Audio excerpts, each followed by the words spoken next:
গোটা পরিস্থিতিটাই অত্যন্ত হতাশাব্যঞ্জক এবং সামনেটা ভীষণ অন্ধকার বলে মনে হয়।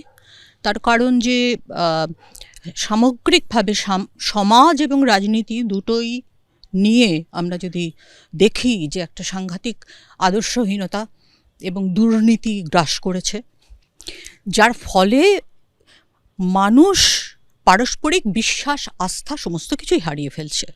এটা অত্যন্ত ভয়ঙ্কর এবং এর পরিণতি তো মানে চিন্তাতীত যে একই হতে চলেছে সামনে। চতুর্দিকে অনিশ্চয়তা, দুর্নীতি এবং আশাভঙ্গের এই যে পরিস্থিতি, এখানে দাঁড়িয়ে মানুষ কি আশা করে কাকে নির্বাচন করবে এই বিষয়ে সাংঘাতিকভাবে তারা বিচলিত এবং একেবারেই সিদ্ধান্তহীনতায় ভুগছেন বলে আমার মনে হয়। যারা খুব সামান্য চিন্তক, বেশি দূর ভাবতে পারছেন না, তারা সাময়িক লাভের লোভে অনেক কিছু মেনে নিচ্ছেন। সেটাও একটা জাতির পক্ষে অত্যন্ত খারাপ, সমগ্র ভারতবাসীর দিকে কথা ভেবেও খারাপ এবং বঙ্গবাসীর দিক থেকেও সেটা অত্যন্ত খারাপ। একটা জাতির মেরুদণ্ড যখন আঘাতপ্রাপ্ত হয়, তখন সেই জাতির একটা সার্বিক অবনমন ঘটে। তো সেই সার্বিক অবনমনের ছবিটা চারদিকে ভীষণভাবে স্পষ্ট। এখন আমরা তো বাইনারির যুগে বাস করি, যেমন আজকে আমরা ধর্মের বাইনারি দেখছি, আমরা মতাদর্শের বাইনারি দেখছি, কিন্তু যে বাইনারিটা হয়তো আমাদের জীবনে আজকে একটা ভয়াবহ পোলারাইজেশন নিয়ে দাঁড় করিয়েছে, সেই ভয়াবহ বাইনারিটা হলো একদিকে ক্ষমতা আর একদিকে জীবন। যদি মানুষের রুজি রোজগার একটা ইস্যু হয়, তার চাকরি বাকরি একটা ইস্যু হয়, তার স্বাস্থ্য একটা ইস্যু হয়, তার কাজকর্ম একটা ইস্যু হয়, তার সমাজ একটা ইস্যু হয়, আমরা প্রায় ধরো টানা গত 2 বছরের মধ্যে আমি অন্তত 2 ঘন্টাও পশ্চিমবঙ্গের কোনো রাজনৈতিক বক্তব্য, মতামত, বাদানুবাদ শুনিনি, কি সরকার পক্ষ থেকে কি বিরোধী পক্ষ থেকে, যেটা আজকে সাধারণ মানুষের বেঁচে থাকার কথাটা চিন্তা করে কি নিয়ে কথা হচ্ছে, কে কিভাবে আজকে একেবারে মরণ কামড় দিয়ে একজন ক্ষমতা ধরে রাখতে চাইছে আর এক পক্ষ ক্ষমতা ছিনিয়ে নিতে চাইছে। যে জীবন কেন্দ্রিক বা মানুষের বেঁচে থাকার কথাবার্তা বলার ন্যূনতম আত্মবিশ্বাস আজকে দুপক্ষের মধ্যে এক পক্ষেও নেই। আমরা খুবই হায় হায় করছি যে আমাদের সিনেমা কেন কেউ দেখতে আসছে না, সেভাবে আর্ট এক্সিবিশনে কেন ভিড় হচ্ছে না। আসলে আমাদের স্পেন্ডিং ক্যাপাসিটি বলে কিছু আর নেই। পশ্চিমবঙ্গ আসলে একটি গ্লোরিফাইড বৃদ্ধাশ্রম।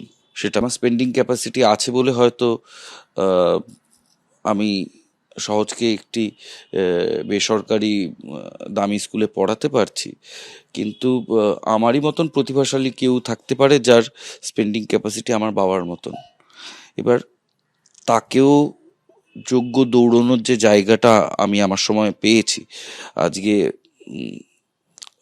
পরমব্রত পাঠভবনের মতো স্কুলে পড়েছে, কিন্তু আমি, ঋত্বিক চক্রবর্তী, অনির্বাণ, আমরা সবাই সরকারি স্কুলে পড়েছি, কিন্তু আমরা কেউ কারোর থেকে পিছিয়ে স্টার্ট করিনি। আমাদের পড়াশোনার মান এতটা ভালো ছিল।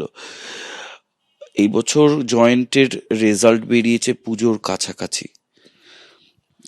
এই সব কিছু আমরা দেখতে পাচ্ছি না এবং সবটাই পাইয়ে দেওয়ার একটা রাজনীতি, একটা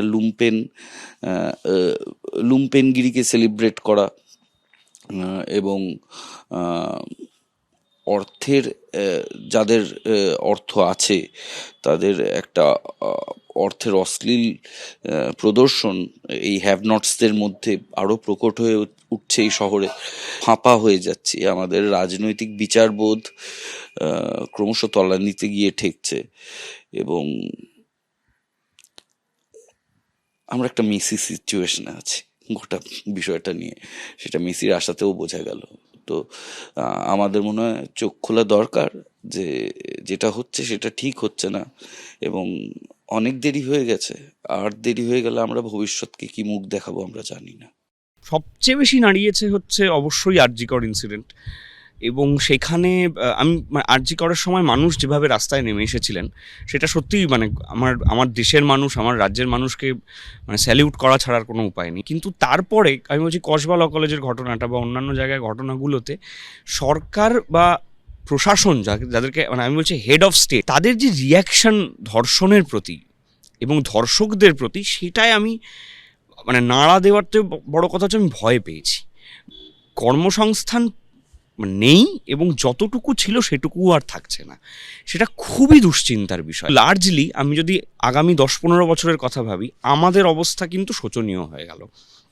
আমরা সত্যি জানি না 10-15 বছর পর ইন্ডাস্ট্রি বলতে কোন কোন ইন্ডাস্ট্রি আদৌ থাকবে এদেশে, কোন কোন সেক্টর কাজের আর থাকবে, সেখানে আদৌ আমরা কাজ করতে পারবো কি না, এইগুলো নিয়ে সত্যি কেউ কোনো কথা বলছে না। মানে এবং না রাজ্য সরকার না কেন্দ্র সরকার, তাই আমরা একেবারে বিপাকে পড়ে গেছি।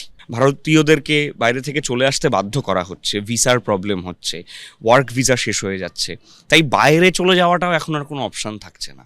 তাহলে কি করব আমরা, এটা আর বুঝতে পারছি না। মহারাষ্ট্রে জেলা পরিষদের ভোটে লড়েছেন বিজেপির টিকিটে, সেখানকার ভোটার তালিকায় জলজল করছে নাম। তিনিই আবার বীরভূমেরও ভোটার, ফিল আপ করেছেন এসআইআর এর ফর্ম, এমনকি ডাক পেয়েছেন শুনানিতেও। উজ্জ্বলা আপ্পা বুরুঙ্গালেকে নিয়ে বঙ্গ রাজনীতিতে শুরু হয়েছে বিতর্ক। সদ্য বিজেপির টিকিটে ভোটে লড়েছেন মহারাষ্ট্রে, নাম রয়েছে সে রাজ্যের ভোটার তালিকায়। আবার পশ্চিমবঙ্গের ভোটার তালিকাতেও রয়েছে নাম উজ্জ্বলা আপ্পা বুরুঙ্গালে। এসআইআর আবহে এই মহিলাকে নিয়েই তৈরি হয়েছে বিতর্ক। বর্তমানে মহারাষ্ট্রের নাসিকের বাসিন্দা উজ্জ্বলা আপ্পা বুরুঙ্গালে সম্প্রতি মহারাষ্ট্রের জেলা পরিষদ থেকে বিজেপির প্রার্থী হিসাবে প্রতিদ্বন্দ্বিতা করেছেন। কিন্তু দেশের 2 রাজ্যে ভোটার তালিকায় নাম থাকায় এসআইআর এর শুনানিতেও ডাক পেয়েছেন। আমরা কিছু ত্রুটি পাই, সেই অনুযায়ী ওনার হিয়ারিং হয় এবং উনি হিয়ারিংয়ে এসেছিলেন। বীরভূমের দুবরাজপুর পুরসভার 12 নম্বর ওয়ার্ডের 194 নম্বর বুথের ভোটার উজ্জ্বলা আপ্পা বুরুঙ্গালে 2025-এর ভোটার তালিকাতে নাম রয়েছে তার। এমনকি রাজ্যে এসআইআর পর্বে এনুমারেশন ফর্ম ফিল আপ করে জমাও দিয়েছেন। এরপরও অবশ্য শুনানিতে ডাক পান তিনি। আজকে সকালে আমাকে ঊর্ধ্বতন কর্তৃপক্ষ ফোন করে এবং আমাকে জানায় যে উজ্জ্বলা আপ্পা বুরুঙ্গালে ওনার একবার ফিল্ড ভেরিফিকেশন করতে হবে। আমরা সেইভাবে ভেরিফিকেশন করি এবং ভেরিফিকেশন করে পরে আমরা সেই রিপোর্টটা আমরা ঊর্ধ্বতন কর্তৃপক্ষকে দিয়ে দিয়েছি। কিন্তু পশ্চিমবঙ্গের ভোটার তালিকা থেকে নাম না কাটিয়ে কিভাবে মহারাষ্ট্রের ভোটার হয়ে গেলেন উজ্জ্বলা আপ্পা বুরুঙ্গালে? এইভাবেই তো ওরা লুকিয়ে চুরিয়ে, বাংলায় ওদের ভোটার নেই, বাংলায় ওদের কর্মী নেই, বাংলায় সমর্থন নেই, বাংলার মানুষ ওদের গণশত্রু ভাবেন, অন্য রাজ্যের লোকের নাম কায়দা করে এখানকার ভোটার লিস্টে ঢুকিয়ে দিয়ে ওরা এই চক্রান্তটা করছে। তো সেগুলো সব ফাঁস হয়ে যাচ্ছে। ওরা অনুপ্রবেশকারী বলেছে। আমি স্পষ্ট করে জানিয়ে দিই, হিন্দু কখনো অনুপ্রবেশকারী হয় না। 2 নম্বর বিষয় হচ্ছে, যদি তৃণমূলের অভিযোগ সত্য থাকে, তৃণমূলের অভিযোগের পেছনে যদি কাগজপত্র থাকে, তাহলে ইলেকশন কমিশনে কেন আবেদন করছে না? এসআইআর পর্ব যত এগোচ্ছে তত সামনে আসছে নিত্য নতুন বিষয়। ভাস্কর মুখোপাধ্যায়, কৃষ্ণেন্দু অধিকারী ও শিবাশিস মৌলিকের রিপোর্ট, এবিপি আনন্দ। এবিপি আনন্দ, এগিয়ে থাকে, এগিয়ে রাখে।